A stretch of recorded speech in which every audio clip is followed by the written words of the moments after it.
welcome to your 2017 Minnie Winnie that you're going to call yourself home for a little while, for how long that you're renting. It's a 25-foot 2017, like I said, Minnie Winnie, Winnebago.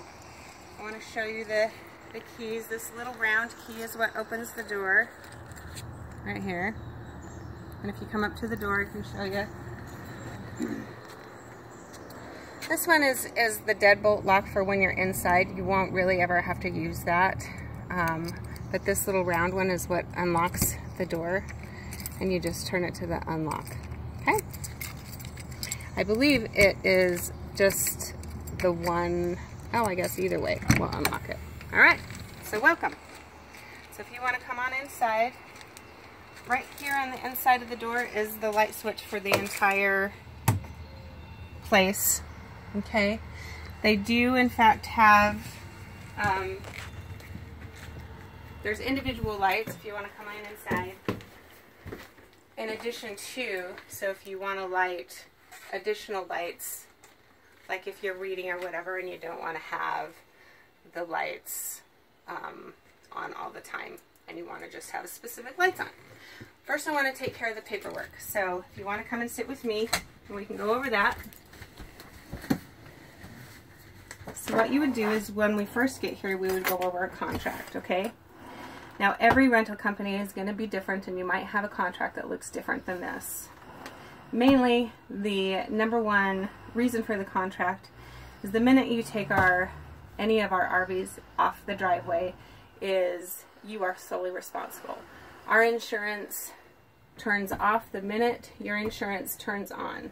You will either have an insurance binder through your own insurance or you'll have insurance through RV Share or Outdoorsy. Okay? And that's who takes over. Okay, so every contract will explain all the information in here. We'll have all your information as well as who you would contact in case of an emergency, roadside assistance, especially with Outdoorsy and RV Share. They have their own phone numbers that you would call in case there was emergency or flat tire or anything like that. Mind you, we do check all of our tread, tire pressures, any oil, and fluid before any trip. That way to ensure that you're going out safely. That's always a must before any kind of rental. Okay, some things on the contract that I just want you to be aware of is that you are allowed 200 miles a day. Anything after that is 36 cents a mile.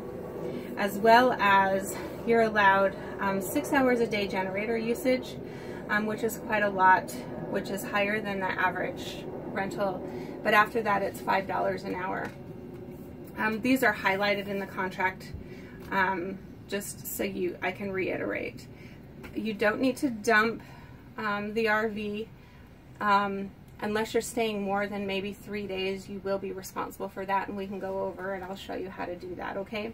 There is a non-refundable dumping charge because we do dump it when you return it. You're not responsible for that if you're taking it on a small trip. And if you're hooking up full hookups, that's golden because you're not even going to have to worry about it because it's just going to go directly into your campsite. So that's cool. Okay, you will get a copy of this contract so you can read over all the terms and conditions when you leave or whatever, and you can review what we expect. The other thing that I highlighted is when it's returned, we expect it to be clean. The way that you got it, you can see that it's quite clean. And this includes, you know, the interior and the exterior. We don't expect you to wash it, but if you go through, you know, a crazy, you know, we don't allow you to take it off-road, but if you go through some kind of crazy dirt road and it's covered in mud, like to where you can't see out the windows or whatever, you're going to have to wash it.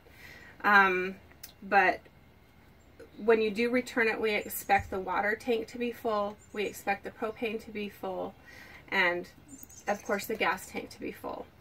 So, and we will also show you how to do that, okay?